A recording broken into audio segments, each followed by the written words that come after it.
Hey, deserving listeners, recently Nick Viall reached out to me and wanted me to come on his podcast because he had a guest last week that created kind of a stir online about what she was saying. She was another therapist, a clinician of some sort, and apparently a lot of people were upset at her for what she said. And so Nick Viall reached out to me, and we actually met up in person. He flew up to Seattle for another gig, and we met up and had a long conversation. If you don't know who Nick Viall is, he was on The Bachelor and The Bachelorette. He's been on 3 seasons. So if you watch those shows, I'm sure you absolutely know who he is. But anyway, it was a good conversation. We talked about a lot of different things. And he asked me in this conversation to watch this video in which he interviews this other clinician because he wanted to know my thoughts about it. So he's going to have me on his podcast, and by the time this video comes out, I probably will have already been on his podcast. In preparation for that, I thought I would just do a reaction video. My name is Dr. Kirk Honda. I'm a therapist and a professor.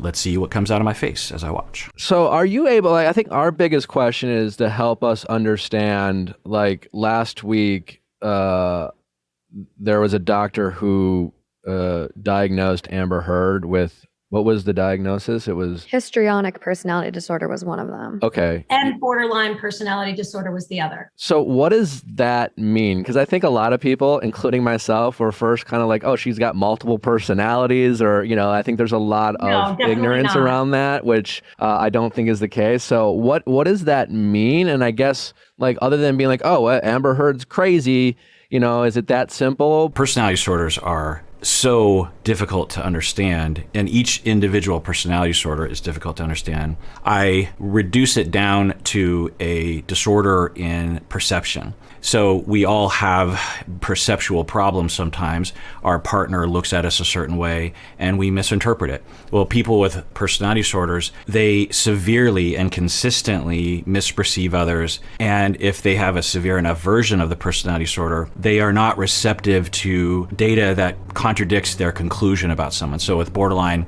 they see abandonment or betrayal when it doesn't exist. And when you tell them that's not what's happening, they don't adjust. It feels accurate to them because of their traumas in the past, and thus it is that. Now, of course, people have different levels of insight, recovery, therapy, degree of the personality disorder. So there's that. And with histrionic, it is a perception of, if I don't get enough attention, then I am unsafe and or I don't exist as a human being. Similar to the way a 3-year-old will think. 3-year-olds can't independently hang out for several days on their own and retain any sense of self or any sense of safety. So the adult has retained that schema, if you will. Now better understand this diagnosis, and how does it play a role in the relationship? Yeah, it's a specific brand of crazy. And I don't use that term lightly. Yikes. What's happening? Wow. I mean, so Dr. Darcy, let me look up her credentials. Okay, she has a Wikipedia page.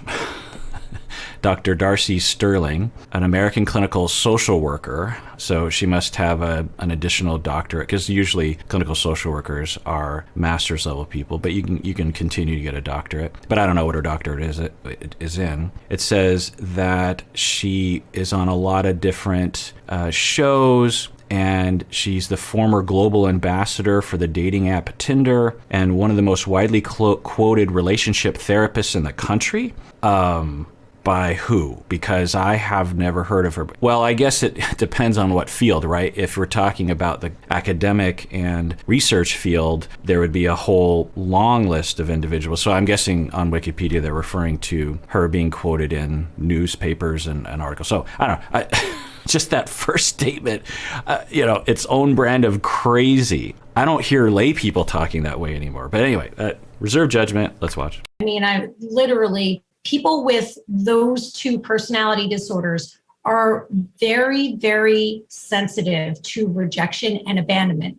And they unwittingly provoke it in their partners and in people in their lives. So there's lots of game playing, lots of testing to confirm that the relationship is really as solid as they need it to be to feel safe and secure in the relationship.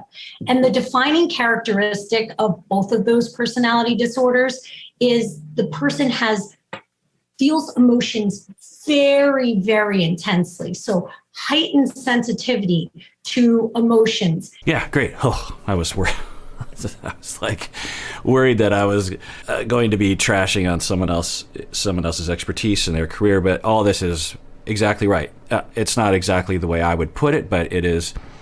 It's all accurate. I don't think it's particularly uncaring or lacking in compassion. She is speaking from the experience of these individuals. You know, I don't. It doesn't sound stigmatizing to me at all. It sounds absolutely well spoken and accurate. And okay, so why would you use the word crazy? But yeah, this statement, all accurate, well spoken. I mean, I'm going to go on Nick's podcast, and I am not the most articulate person. I tend to stutter a lot, and sometimes when I get nervous, it gets worse. And so I'm sure I couldn't do better than what she's saying right now. Doesn't necessarily mean they take off their gloves, but obviously in this case, she took off lots of things. Her gloves, I think probably, I don't even know. Like the fighting I read about was just at a level that I've been practicing 27 years. I've never heard of fighting like that. Now, to be clear, I do tend to work with the gifted and talented on the mental health spectrum. Right. So for her, she's saying that's not the sort of clientele that she works with, which isn't uncommon. To work with perpetrators is kind of a specialty because a lot of therapists actually don't want to work with perpetrators. And to actually find yourself in a clinical situation where a perpetrator actually is either forced or voluntarily coming to you is also kind of rare for reasons that we could imagine. So yeah, I would say the average clinician doesn't come across these kinds of couples. And if you don't do couple therapy, then you're not going to see it as well. For me, as I talk about frequently, maybe because I'm a guy as well, that perpetrators who are often men will maybe be more comfortable talking to me. I don't know.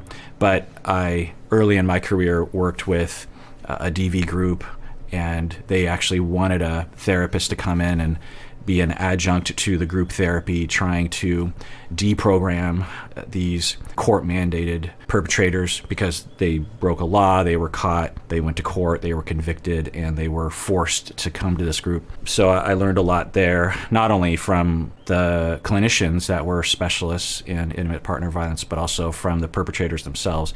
Of course, I've talked to a lot of victims over the years because they're much more likely to come to therapy.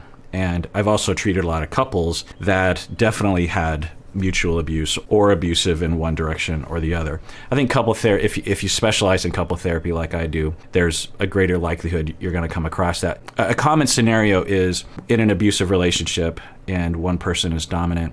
Eventually, the victim will say, I'm done. You know, there's often a point where they will either threaten or something like this. And if the abuse isn't severe enough or the pattern isn't such that the perpetrator will just come down even harder on the victim, because that doesn't always happen. Of course, that can happen and is really, disconcerting. But sometimes abusive people, they don't have a policy of abuse, and they can have some control over the behavior. We understand there's different degrees of abuse, of an abusive pattern, and the psychopathology that generates from it, or the assumptions of misogyny or whatever that fuel it.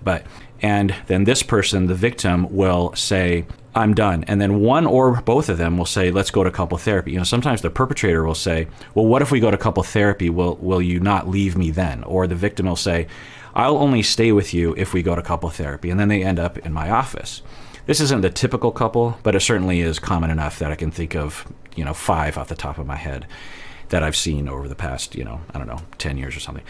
And so when they come in, they are kind of being dragged in, or they're, it's not like the perpetrator wakes up in the morning and says, I have a problem with my aggression and with my dominance and with my misogyny or whatever sort of factors into their abusive pattern, my relational traumas. They don't often wake up in the morning and say, I need to go to therapy. It's, oh my God, I don't want to lose this person. Because often that's why the abusive person is abusive, is because they're so desperate for attachment that they resort to defenses and behaviors that they learned through modeling when they were growing up, or through behaviors between them and their own parents that locked in this solution to attachment loss, which is to dominate and to control and to coerce and to harm and to beat into submission. And they are often motivated by a place that we can all relate to, which is, I don't want to be alone. I don't want to be abandoned. I want to be close to someone. I want someone to love me. So they can come into therapy and we can work on that anyway. I tend to deal with people who are killing it in their lives and just want more from their relationships. So although sometimes people come into me limping a little, they are not, these are people who the rest of us just really want. We're inspired by these people that I work with. Okay, so she says she specializes in gifted people who are quote unquote killing it in life. And that's her specialty. And occasionally she'll have someone come into her office who is, I think she said, limping. I don't know exactly what that means, but okay. So, that's her specialty. There's nothing wrong with that. But that said, I didn't always work with this population. I've worked with people from all walks of life. I've never heard of fighting like this. So the heightened fight response style causes them to engage in a pattern of attention-seeking behaviors when they're escalated, which happens very easily. And it feels to the person who has these personality disorders as though they're going to die. They can't imagine a moment in time where they're not going to feel this way. They can't ponder that. They're very impulsive, and they will do anything to keep the connection going with their partner. Yeah, that's all good. There are, I would say, if I was to put this on a percentile ranking, this is, top 10% explanations and conceptualizations on the internet regarding borderline. She's mainly describing borderline, but histrionic is very close. And sometimes they're confused for each other. And some people even say histrionic should just be a version of borderline, a subset of borderline or something. But yeah, so her explanation is good. To the person who has this personality disorder, she or they feel provoked and will often go to great lengths, as we've all sadly read, to keep the person engaged, either verbally or physically or whatever. And so it's really about this hypervigilance around abandonment and rejection. They imagine it where it doesn't need to be existing. And they respond to it very impulsively and very toxically. Yeah, toxic. I don't, maybe she understands what people mean when I don't understand what people, in fact, I feel like I want to do a deep dive on toxic because I hear it so often these days. I mean, of course, it's been around for a while, but I hear it being used even more and more. And when I start to hear clinicians use it, then I'm like, wait a second, we need a working definition of what toxic means. And if we don't have a working definition of that, then we probably shouldn't use that word. And especially if the public is using that word in a variety of different ways. So, I think in a nutshell, what people mean is that it's highly conflictual, dysfunctional, harmful, a lot of hostility, a lot of purposeful harm of, the other person, either one direction or both direction. So is it a word? I don't know. I'll do a deep dive. One of the ways that I actually will explore these topics is I will ask the listeners to email in what they think toxic means or an example from their life that they believe is toxic. And then we just go through a linguistic analysis on what people are referring to. But anyway, so yeah, everything she says is great, actually. Like I said earlier, would not have been able to say it better myself. So she's, in that way, very much representing the field well. That was such a long-winded No, that was great. I appreciate you articulating that. My question, and it seems like, does it compound over time? Because it sounds like people with these personality disorders would just naturally push people away. And there must be some sort of self-awareness over time to know that, like, boy, no one can stand me after a couple months of dating them. And do they become even more like escalated, or even more like are more aggressive? Yeah, they can, not always. Research shows that even without treatment, personality disorders often, I don't know about all of them, but the ones off the top of my head, the symptoms on average tend to attenuate over time. But that doesn't mean that people can't have increase in symptoms. So there's that. But absolutely, that when they create situations that will push people away, cause abandonment or betrayal, not cause, but encourage or create a situation, or at the very least is distorted as such. You know, if you've ever dated someone that suffered from borderline or histrionic for that matter, and you were to, you know, be a nice person and you're trying to be a good partner, and then at a certain point you're not into the relationship anymore, and you kindly and ethically break up with them. The borderline histrionic individual is likely to look at the breakup and the relationship, no matter what you do to manage that.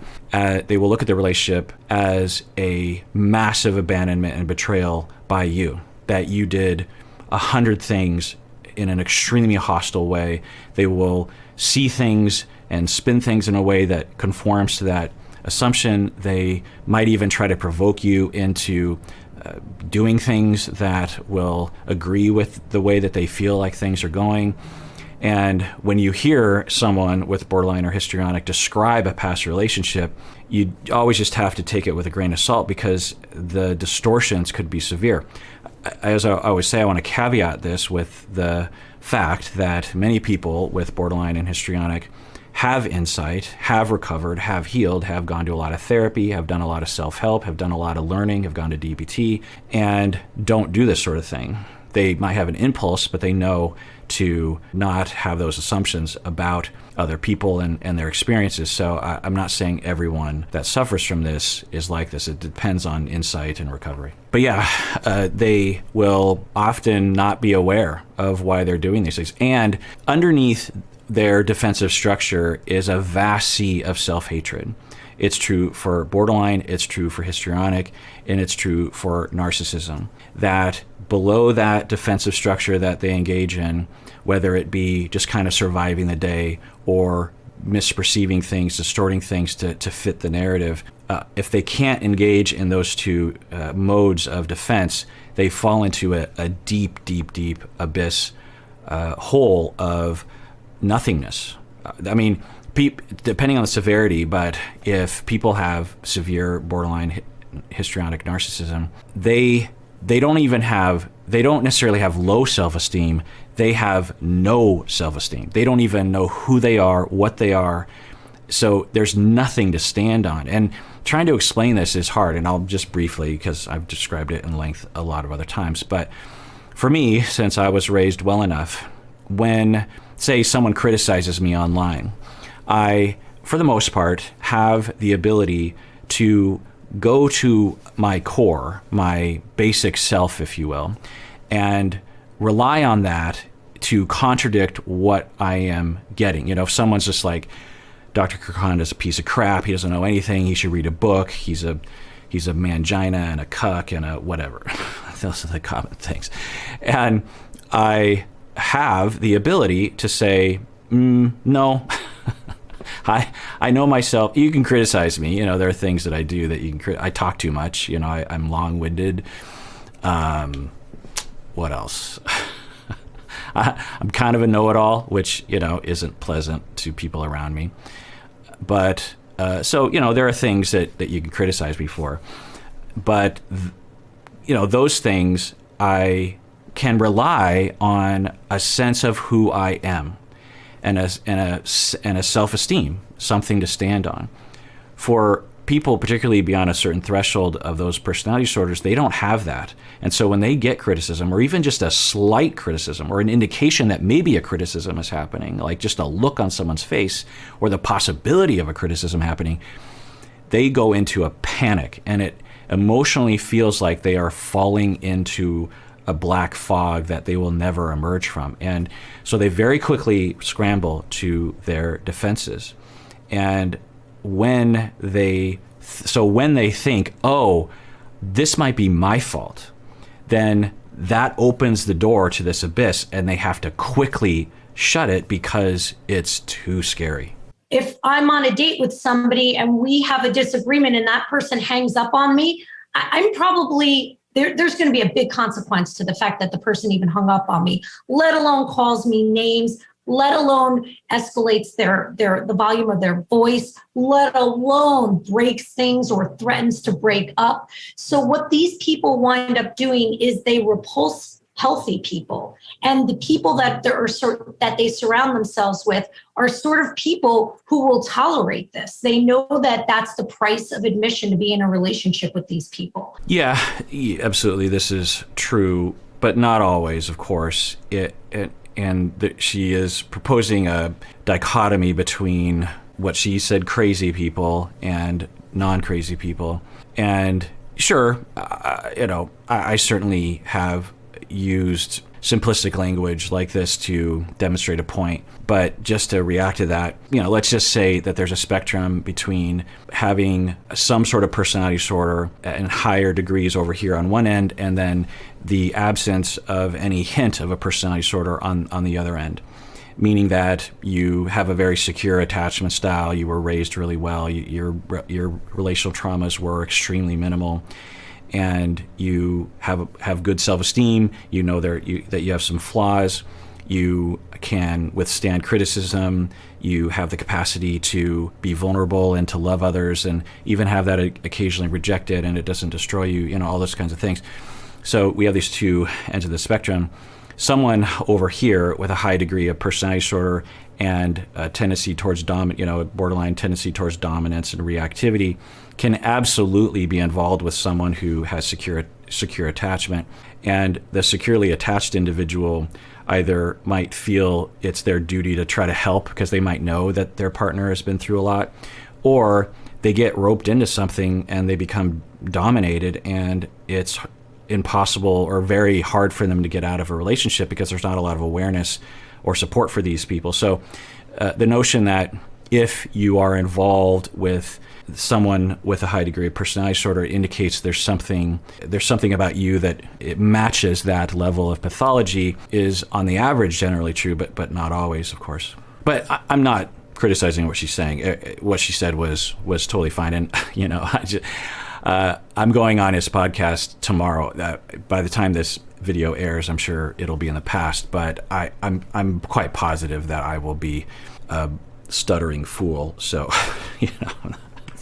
I'm just talking. I'm just reacting to what she's saying because I have a lot to say about that kind of thing. Yes, it gets worse over time because what she actually needs is somebody who can stand up to her and set a boundary and say no. But what we've got is these two people who are so riddled in privilege, both because they're white and because they're straight and because they're rich and because they're celebrities and because of what they look like. All of these things are different boxes that are ticked in the privilege category. And they've got so much of it that nobody ever says no to either one of them.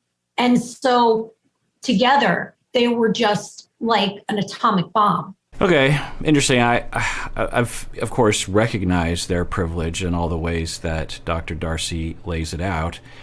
Although haven't conceptualized their problems, I'm sure it's a factor. It can't not be a factor. But I have seen people with not any of those privileges, and they will have relationships like this too. So I think their privilege would actually make it so that other people around them don't confront them on things, but I don't know, sometimes that might not go well. So if we talked about privilege, let's talk about it for a second. Johnny Depp's, if he didn't have all that privilege that she mentioned, then I'm guessing he would have been in prison a long time ago, or he would have landed himself in rehab much sooner or into recovery, 12-step, like Narcotics Anonymous, because he would have run out of money quicker. He would have been perhaps more rejected at work and by his friends and family. quicker and thus would have hit bottom. We talk about hitting bottom, and it's a complicated topic, hitting bottom in substance abuse. There's some dogma around it that is a little simplistic, but it is generally true that if one is to recover, then often hitting bottom is required. And some people have different bottoms, right? Some people, you look at them and you're like, well, clearly that must be hitting bottom, right? That now you have this extreme need for, exploration of why you're doing this. If you don't realize that your substance abuse is harming you now, whatever could. Some people's bottoms are really, really low, or some people don't have a bottom, actually, is the other part of this that sometimes is forgotten. That's for some people, there is no bottom until death. And you'll see it. People will just, I won't go into graphic detail, but I've worked with people and actually have people in my personal life who you just think, okay, now, that's got it. And then nope, it goes even further down.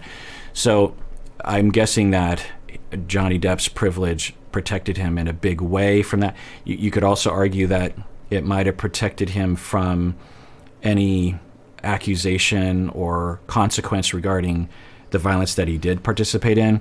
For Amber Heard, you could say that her privilege, if she did lie, or at least, significantly played with the truth, if you will, cherry-picked certain aspects, because one narrative is that they were mutually abusive, and she cherry-picked the abuse that she experienced as a victim and didn't mention any of the abuse that she committed. I don't know if mutual abuse was actually happening because I don't have enough data. I'm guessing we never will. But if you have tremendous privilege and you do that, then you get away with it perhaps more, or you're more likely to be published in the Washington Post and able to garner literally millions of supporters to back up your false claims. So obviously that's a huge privilege.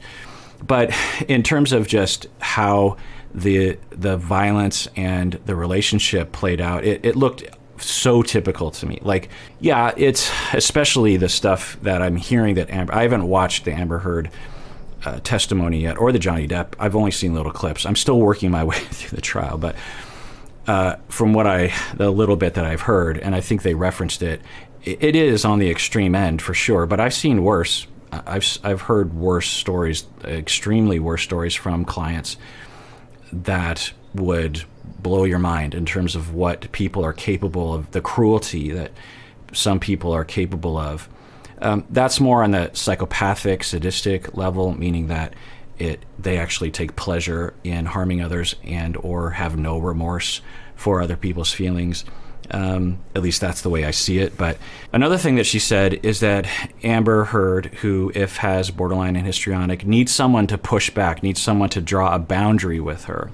And okay, yeah, I suppose, but if she truly suffers from these disorders, those boundaries won't necessarily work to improve the relationship or help Amber. What people need when they have these kinds of personality disorders is a trained expert in these disorders in long-term therapy, perhaps in addition to CBT or DBT, to help them to learn their emotions, emotional regulation, differentiation, their schemas, how their behaviors play into these, it's a very complicated thing. And of course, corrective experiences like that are required in those situations can literally take like 25 years in therapy, no joke. And only then you're only halfway recovered sometimes. I know many people professionally and personally that is true for. It can be shorter. I've treated people with severe borderline who will recover significantly within, 7 years or something. Meaning that they can live happy lives and their symptoms are below the threshold of the disorder and they can manage on their own without coming into therapy. So I'm not sure what she means by drawing boundaries with people. And when people talk like that, it's just a little bit of a pet peeve, because I'll hear therapists talking this way, like, well, I need to draw a boundary with that person. And yeah, for sure. I mean, if someone's trouncing on your rights or your person or your body, then absolutely you deserve your own boundaries. But when I hear that phrase, I often think, are you just trying to get back at them for something because you're personally hurt by them instead of actually trying to help them, if you know what I mean? Johnny being drawn or accepting of this type of behavior, as opposed to someone who's just like, well, that's a boundary I can no longer be a part of and just walks away, as opposed, he stayed around for a while. Oh, he absolutely did. So he offers this up as an excuse or an explanation for how he found himself in this crazy relationship. And actually, for those of us who are trained, we hear that and say, so basically, you're saying you haven't done your own work. You didn't do your own healing. And when you don't heal it, you date it or you marry it or you become business partners with it. Like that, Yeah. I mean, that's not the way I would word it, but that's a good reduction of a lot of different concepts in object relations, in repetition compulsion, projective identification. But yeah, if you don't heal it, you'll marry it. Is that a saying? If she made that up, I commend her. I'm guessing that other people have said that before, but maybe she just made that up. But I like that. I might steal that. I'll try to credit her, Dr. Darcy. As Dr. Darcy says, if you don't heal it, you'll marry it. Yeah, I say that. I talk about that frequently. One of the things that I will walk my students through is this very idea. I teach a class that students take in the first quarter, and one of the major functions of this course is that they investigate their relational traumas when they were growing up, and how their family system was like, and how their parents actually came from a family system in their childhood that produced their personality, that produced the way that your family system was sort of engineered, and then produced your personality. Anyway, I hope you get the point. That, and one of the things that we will see are these patterns in the sort of partners that people will choose. So if your grandmother chose a particular partner, it means your mom is likely to choose a partner that's similar, which makes you likely to choose a partner that's similar. I mean, it doesn't always work out that way, of course, but it is a revelation when you look at it all mapped out that can be eye-opening to the students. And I would say about a third of the students in the class will often look at me wide-eyed like, oh my God, that explains so much as to why I've had such trouble in my romantic relationships. I mean, you can just see the pattern of internalizations and introjects and projective identification. And it's just like, that's why I fell in love with those people, because they provided me an opportunity to recreate a relationship from my past. And how do I get out of this loop? Yeah, it can be freeing and also extremely disconcerting. But it gives a path forward. Nobody gets to bypass their own work. And the fact that he was in a relationship with somebody like her tells me everything I need to know about his mental health or lack thereof. So is there a predisposition to be Okay, I think we're starting to get into perhaps some of the language that people are reacting to in terms of stigmatization. So she's saying the fact that he's with her. Well, first off, she's concluding about who Amber Heard is, which I don't know if any of us can do that. Now, maybe Dr. Darcy has, maybe even firsthand, she has a Wikipedia page, for crying out loud. Maybe she has firsthand knowledge or something, but I'm guessing she would say, well, I don't really know Amber Heard, but if the conceptualization, particularly of Dr. Curry, is correct, then I'll go with the particular conceptualization of Amber Heard. And then she says, the fact that Johnny Depp is with her tells me everything about his mental health or lack thereof. All right. So first off, I said a fair amount earlier about this, so I won't go over it, but just because you're with someone like this doesn't really say anything about you. If you are in a long-term relationship with someone with, moderate to severe borderline and histrionic, there are certain profiles that I'll actually say that match it. I won't go into them right now, but they're not all the same for sure. In fact, some of the best configurations with people with borderline and histrionic and severe attachment insecurity is a securely attached individual. Someone who knows themselves, can withstand the kind of ups and downs of their partner, has a lot of love to give, and can see through the defenses in their partner. Securely attached individuals who maybe have some experience with this sort of thing or have particular compassion and mellowness can actually work really well with someone like borderline. Some of you out there who identify as borderline might actually, and I've heard you talk about your partners, as these sorts of people. You might call them a saint and patient and kind, and it's just the person that you need. So it doesn't say anything about Johnny Depp. You would look at his behavior, and when you look at his behavior, then we have at least some more idea. Now, we don't have an evaluation of Johnny Depp to go off of, at least as far as I know, so it's going to be hard to know anything about them. But of course, Amber Heard has completely contradictory evaluations, so maybe we're in the same ballpark. But the other phrase I just want to throw out there it says everything about Johnny Depp's mental health or lack thereof. I don't know about you, but a statement of someone lacking mental health is, I don't know how to phrase it, but I think there's another way to say that I think would be less hurtful. Attracted to people who wound us in similar ways to the ways our parents wounded us? Absolutely. That's why we go to therapy when we're adults. We go to therapy not to reenact those patterns. What are some things? Yeah, absolutely. And not everyone can afford therapy. Finding the right therapist is hard. But yeah, absolutely. And I've had similar thoughts. And therapists, when we're behind closed doors, we often will talk this way, that because we live in that world, and most of us, at least I would argue the good ones, go to a lot of therapy ourselves as well, and recognize the usefulness of therapy and the importance of it. And you'll actually hear me, all I have to do is reference the stuff I say on this podcast and YouTube channel is when I'm reacting to these reality TV shows, like someone like Darcy or something, I'm just like, okay, great. You've now seen that life sometimes sucks and relationships sometimes don't go well.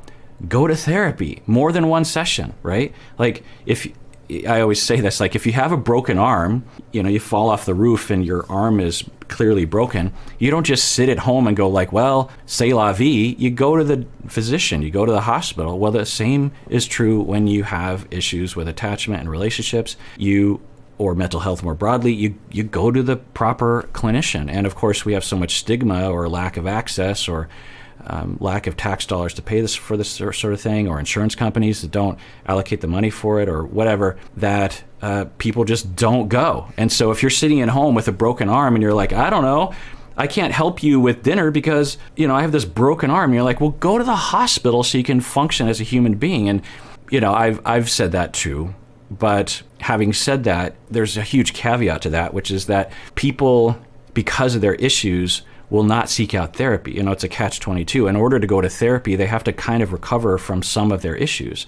And in order to kind of recover from their issues, they have to go to therapy. So for some people, like people with borderline, they're much more likely to go to therapy because they see themselves as somewhat dependent, not always, but they see themselves as needing of other people to help them. And they tend to have, as I was saying earlier, such low self-esteem that they often will idolize other people. So it kind of fits well with going to therapy. And they're often seeking a parent figure to hold them emotionally. And so it lends itself to therapy. But with narcissism, it's very different. They have a very similar genesis to their disorder, but they believe they have it all figured out, and they believe everyone else is stupid. They believe they're superior and everyone else is inferior. So to go to therapy is completely contradictory to that. So for some people, their relational traumas resulted in a defensive structure that actually prevents them from even considering therapy. So it's not just narcissism, but or let's just go with borderline again. You have a lot of abandonment and you go to therapy once and it doesn't go well. Maybe you go to therapy a few times, it doesn't go well. And then you're just like, well, and your borderline actually played into why it didn't go well. The therapist didn't have enough time or didn't know how to treat it or something. And you blow out of therapy and you're like, that therapist abandoned me, that therapist betrayed me. And then that lends itself to never going to therapy again. So this notion that, I've often said of just like, go to therapy, stop complaining. I've never said that in that way. Needs to be heavily caveated. Just to be the walking wounded, you need to be in therapy. If you want to thrive, you definitely need therapy.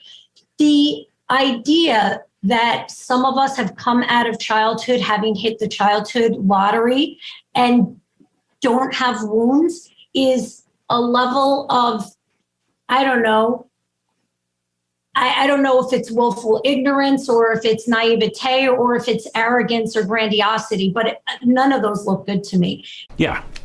The way I would put it is that, and I will to my students, because some, like that class that I teach, and I also will talk about this in other classes, because knowing your countertransference and knowing your vulnerabilities, knowing your own relational traumas and your schemas is critical to being an effective therapist, not only so that you can be less prone to distortion, less prone to reactivity and hidden hostility, passive aggression towards your clients, but also for your own burnout. Because if you don't know what you're vulnerable to and what your triggers are, you'll be continually triggered by a certain kind of client, and you'll burn out and will lose compassion to your clients or start drinking to cope at night or whatever. So there's always, not always, but occasionally there's a few students, and I think felt less and less so over the years. I've been teaching this class for 25 years, and I've seen kind of an evolution of the sorts of students that there are. And one of the things that I think I've seen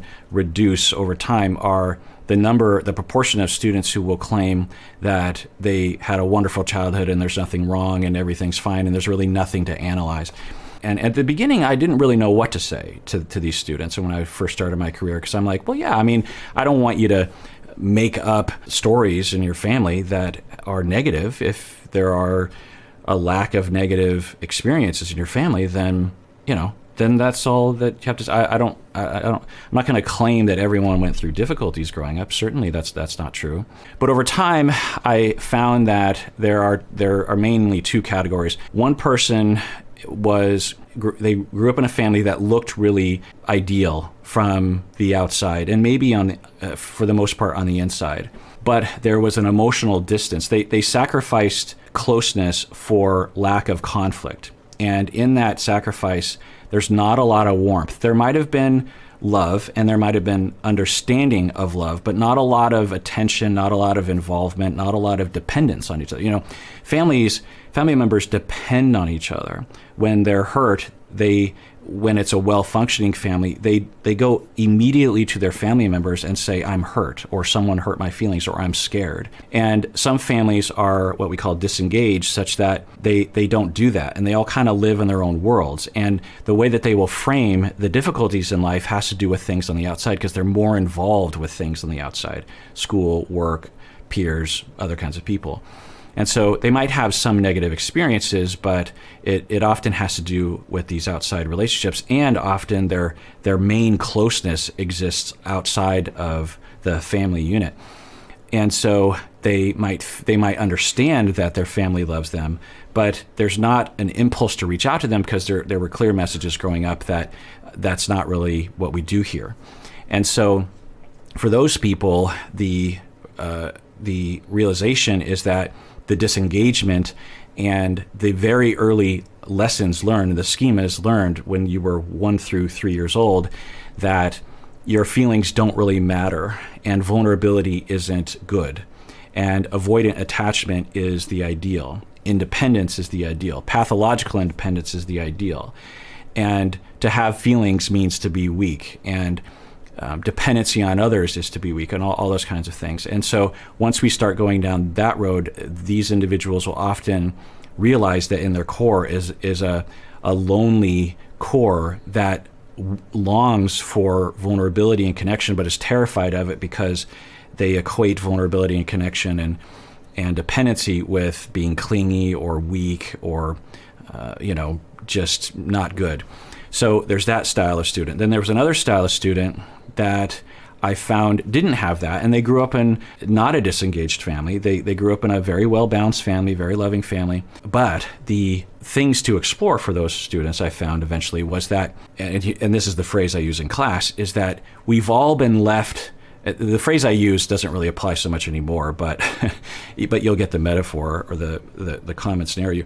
As toddlers, we were all left in the crib crying. So whether you were actually in that, because some people have attachment parenting styles where you're very rarely in that situation, but or another experience that I'll throw out there is we've all been forced to go to bed earlier than we wanted to go to bed sometimes, or we've all asked for a second cookie and didn't get it from our parents and were devastated by that. So there's these very common experiences as young children that are devastating to us at the time. We have no ability to regulate very little ability to regulate our emotions. We have a very weird perspective on life.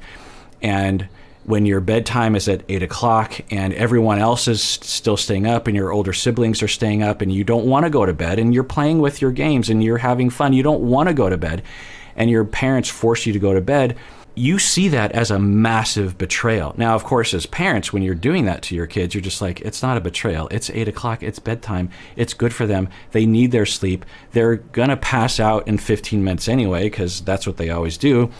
And they're grumpy, so clearly they need to go. Yeah, you understand, but to a child, it can be devastating. Now, of course, for some kids, it's not really devastating. They're just manipulatively playing it up.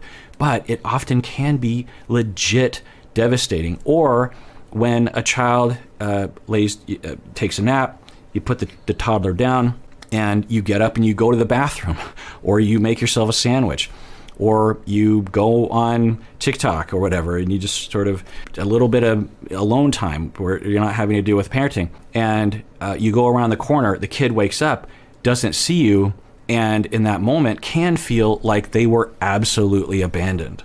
Even though you did not abandon them, you're just around the corner. As soon as they start crying, you come running to them.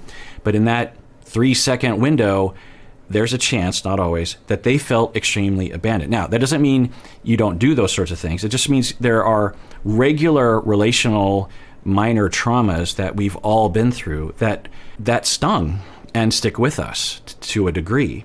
I've never met an adult who cries what I believe to be spontaneously and without remorse and without apologizing. I don't know if I can say that definitively, but I can't think of anyone off the top of my head that cries without any stigma attached to it.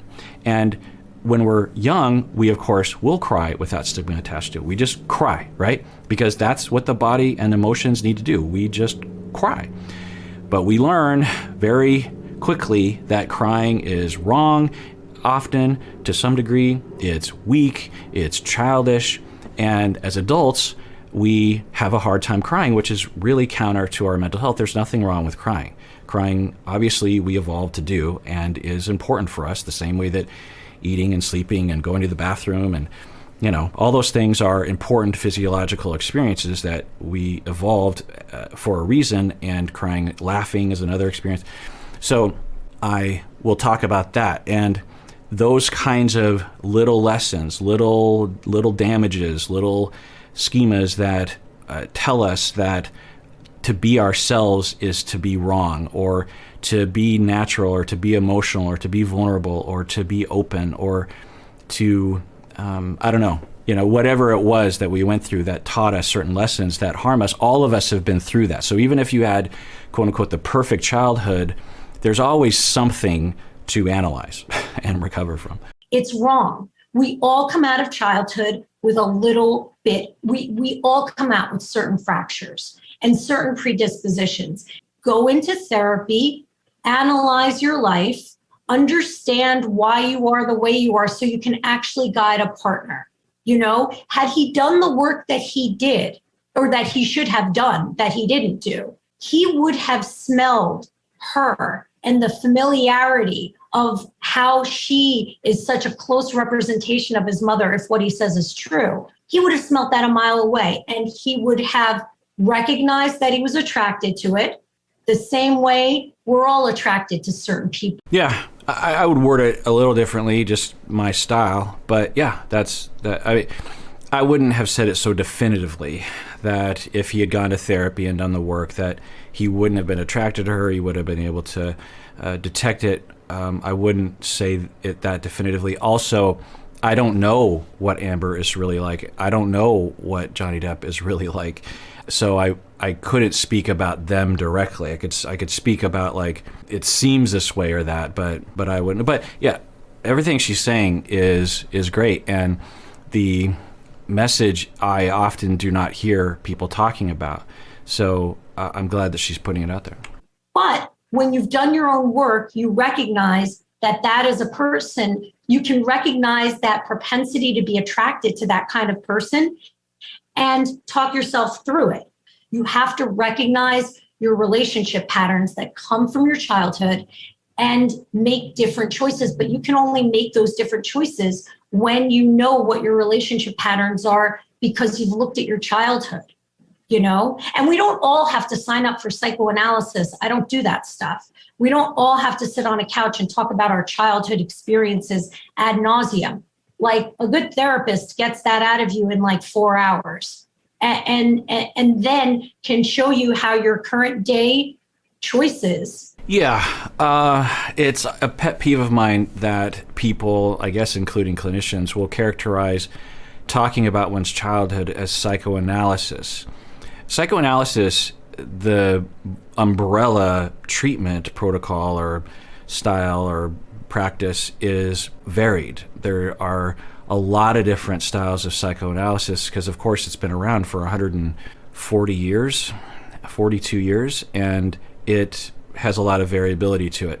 So this notion that psychoanalysis is one thing is a bit and of course there's psychodynamic therapy, which one could argue that psychoanalysis is under its even larger umbrella, which so there's that. Also, there are many styles of therapy that involve reviewing one's childhood, as she says, ad nauseum, that are outside of psychoanalysis and psychodynamic therapy.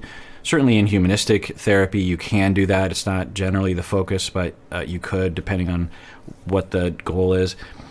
Schema therapy would absolutely involve diving into the past quite extensively, and that's considered to be a cognitive behavioral therapy, a brief therapy, and there are many others.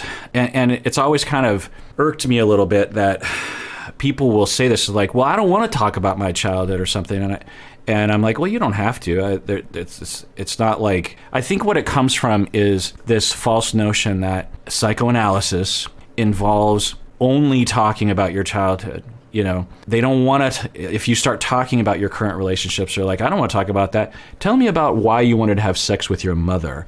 And they're like, I didn't have an Oedipus complex, So it's this cartoon version of what psychoanalysis is. And of course, I'm guessing that it was practiced that way by some psychoanalysts, but that's not the characterization I would have. In particular, today, cutting-edge psychoanalysts are relational often. I mean, that's my take on the how things have progressed in psychoanalysis.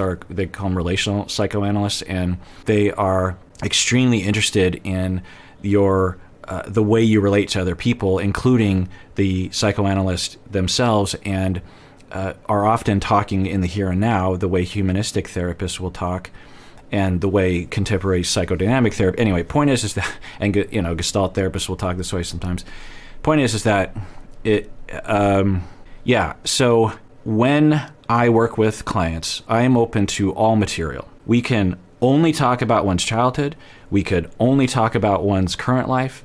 We could do a mixture. We could alternate. We could talk about the relationship between me and the client. We could not. It depends on what they want to do, what seems to have the most, what bears the most fruit that day or for that month of therapy. And absolutely, there are times when it's extremely enriching to spend 3 months only talking about your relationship with your mother every single session, and then occasionally tying that to your current life. But I would never do that if clients weren't into it. I can kind of tell, and often I will literally just ask, and we often need to do this. So I'm compelled, this might be something I might say, well, given what you're saying, I feel compelled to explore your childhood as a way of trying to understand what you're going through right now, because I think that will inform the schemas that you're operating from, your sensitivities, and maybe your attractions. Do you want to do that? And some clients will say, yeah, actually. And some clients will say, nah, I kind of want to just stick in the front. I'll be fine. There's a lot of avenues one can take. Anyway, just rambling. And I just wonder if it was almost a bait and switch, because you don't hear a lot of his past relationships having any of these, volatile or toxic tendencies. Sure, yeah. So I'm just wondering, was it a bait and switch where she was charming and charismatic? Because histrionic, it is really rare, but those people come off as very sure of themselves initially. and very confident and have this air about them, like almost like an Anna Delvey, where you're just drawn to them in a sense because of how grandiose they are. I don't know if she's confusing it with narcissism, but histrionic people and borderline people can have a narcissistic streak for sure. So yeah, and histrionic people can be very charismatic. Sometimes they're not. It really depends on the person. Borderline people can be also very charismatic. Sometimes they're not. And I guess I should say in response to this is that I'm noticing a lot of people always in my experience, but also in this current trial with Johnny Depp, Amber Heard, that when they hear about Amber Heard being diagnosed with borderline and histrionic, and they know someone in their life, or maybe a couple people that they conceptualize or knew, or the individual disclosed to them that they had borderline or histrionic, that they use that as a template for applying it to Amber Heard. When we can lightly do that, but not completely, because there are many different types of borderline and many different types of histrionic. The generating factor of each of them is the schema, which I've gone over. The way it manifests in a relationship with someone is varied, and everyone with borderline has a different personality. I think that's an important thing also to point out, that when we hear about a borderline personality disorder, I think a mistake is like they're all the same because they have borderline personality. No, they do not have borderline personality. They have a personality. They suffer from borderline personality disorder, which is a part of their personality. So you can have an extrovert borderline individual, you have an introvert borderline individual. You could have a very charismatic and a very opposite of charismatic person with histrionic. So it's not the vibe you get from someone that is the disorder. The vibe you get is their overall personality, or the context they're in, or the way they vibing with you, or whatever. The other thing she's saying here is that, was it a bait and switch? Had Amber Heard tricked Johnny Depp into thinking that she was something different, subconsciously or consciously, than the real her? Yeah, I don't know. I mean, the gestalt that I'm getting is that they probably both, if they knew in the beginning what this would become, even prior to all this trial or even prior to the divorce, I'm just going to take a guess and say that they would not have chosen to be in a relationship with that person. So I'm guessing they both didn't know, or didn't even present to the other person their quote unquote true self. I'm just going to take a guess and say that even Johnny Depp's behavior was attenuated in the beginning, or eliminated from the beginning of the relationship. I don't know. But while I'm on this topic, I've heard, and I don't know if the reports are true, that the two of them narrativized their relationship as actually highly volatile and unusual to both of them. They both look at, I've never been in a relationship that had this much conflict, or this amount or severity of conflict, and yet I love this person and want to be with them. And that is a style of relationship, regardless of personality disorder, that can take place.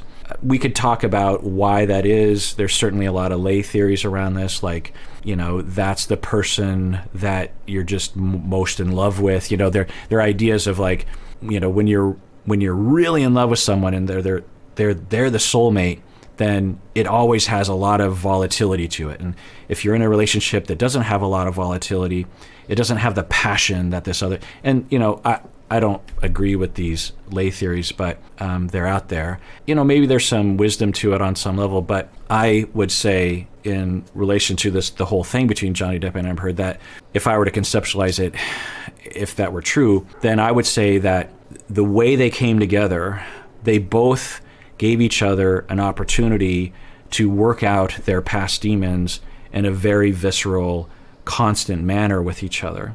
That for Johnny Depp, Amber Heard touched deeply inside of him the memory of what it was like to be with his mother when he was young.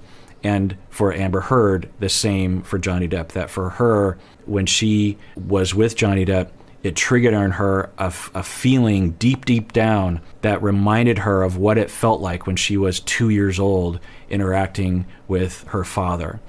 And that can be a very compelling force for attraction, and a very compelling force to ignore the problems. And it's a compulsion. There are brain scans that we will conduct on people, and it's it's not always the case, but it can be the same as like a cocaine addiction. The same brain processes are at play that drive people to use heroin or use cocaine or cigarettes or something. You know, it's an addiction. It's a compulsive activity.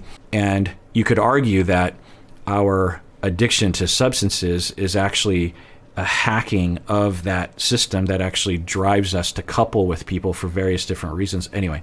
So I would say I would be willing to put it in blood that there is no way that he doesn't have some of this toxicity threading through most of his long-term relationships.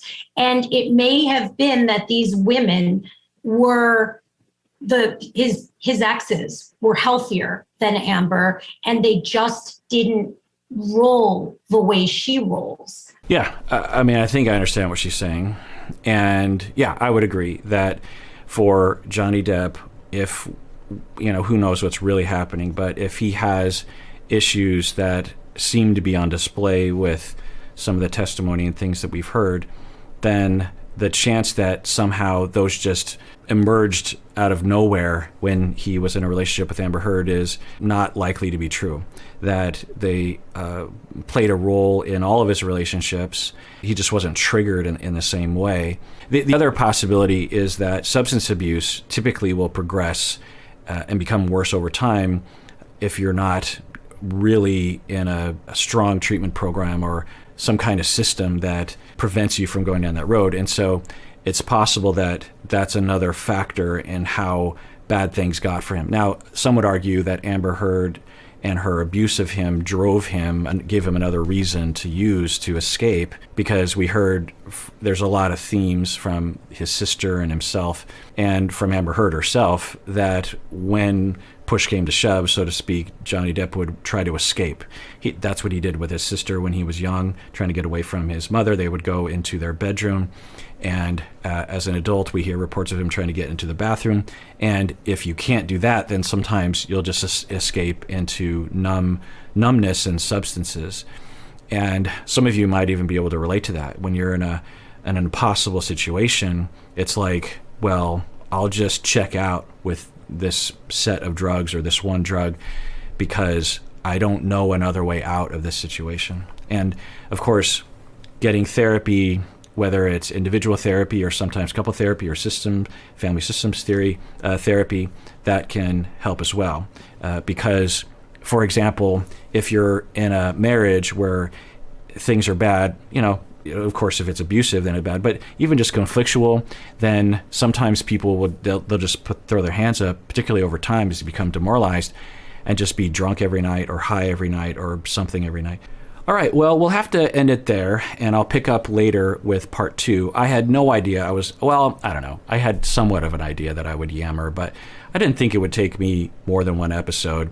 I don't know what's wrong with me. I talk and I talk and I talk. And I know people, whenever I say this, will comment like, no, we like it when you talk.